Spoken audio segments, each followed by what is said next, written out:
नमस्कार। सोचिए, क्या हजारों साल पुरानी कोई एक लाइन आज की सबसे बड़ी मुश्किलों का हल दे सकती है।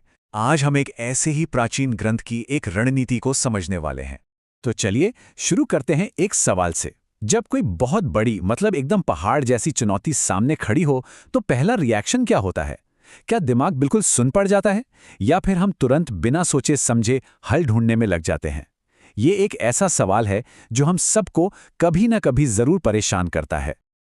इस सवाल का जवाब एक ऐसी जगह छिपा है जिसे हजारों सालों से जिंदगी की सबसे बड़ी चुनौतियों का सिंबल, एक प्रतीक माना गया है, और वो है एक युद्ध का मैदान।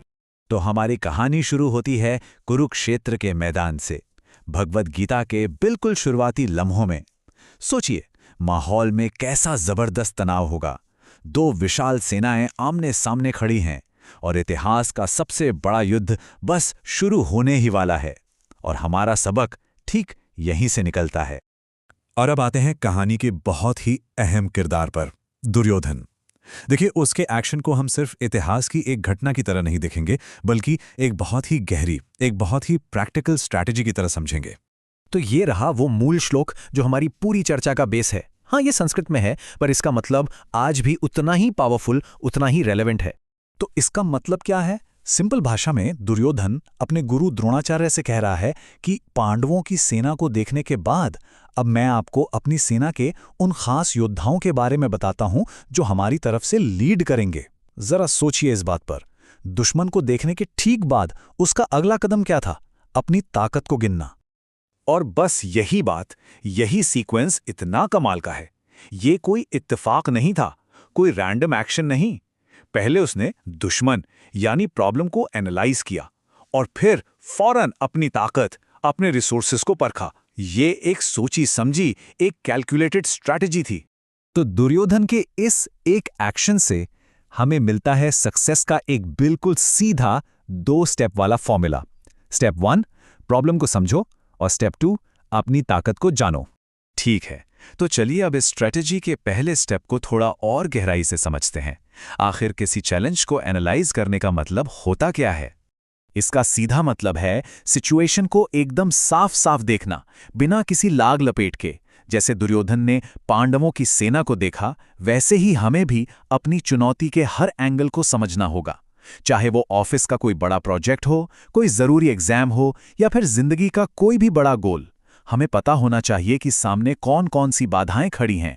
तो एक बार जब हम प्रॉब्लम को बाहर से पूरी तरह समझ लेते हैं, तो आता है इस स्ट्रैटेजी का दूसरा और शायद सबसे जरूरी हिस्सा।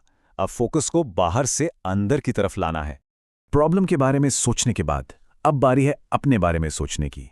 अब हमें खुद को असेस करना है। हमारे स्ट्रांग पॉइंट्स क्या हैं, हमारे पास क्या है। जैसे दुर्योधन ने एक एक करके अपने महारथियों के नाम गिनाए, ठीक वैसे ही हमें अपने उन खास स्किल्स और रिसोर्सेज को पहचानना होगा जो उस चुनौती से लड़ने में हमारी मदद करेंगे। और यही वो बैलेंस है जो सबसे जरूरी है। देखिए, एक तरफ है बाहरी एनालिसिस यानी प्रॉब्लम को देखना, और दूसरी तरफ है अंदरूनी असेसमेंट यानी उसे हल करने के लिए अपने पास क्या साधन है वो देखना। अगर सिर्फ प्रॉब्लम पर ही फोकस रहा तो निराशा हाथ लग सकती है, और अगर सिर्फ अपनी ताकत पर तो हम ओवर कॉन्फिडेंट हो सकते हैं। एक कामयाब स्ट्रैटेजी के लिए ये दोनों नजरिए बेहद जरूरी हैं। तो चलिए अब इन दोनों स्टेप्स को जोड़ते हैं और देखते हैं कि वो फाइनल विनिंग स्ट्रैटेजी क्या है जो जिंदगी की किसी भी जंग में काम आ सकती है। तो इस पूरी चर्चा का जो निचोड़ है, जो सार है, वो बस इतना सा है। असली तैयारी हमेशा दो तरफा होती है। एक नज़र बाहर चुनौती की ओर और दूसरी नज़र अंदर अपनी शक्ति की ओर। यही वो बैलेंस है जो जीत की नींव रखता है। तो अब ये सवाल सबके लिए है। अगली बार जब कोई बड़ी चुनौती सामने आए तो दुर्योधन की इस हजारों साल पुरानी स्ट्रैटेजी को याद रखना होगा। पहले प्रॉब्लम को समझिए और फिर अपनी ताकत को परखिए, और फिर खुद से पूछिए अपनी सेना में कौन कौन से मजबूत सेनापति हैं। आप लोगों को ये वीडियो अच्छी लगी तो प्लीज वीडियो को लाइक कर देना और चैनल को सब्सक्राइब कर देना, क्योंकि इसके आगे के एपिसोड भी हमारे इसी चैनल पर आते रहेंगे।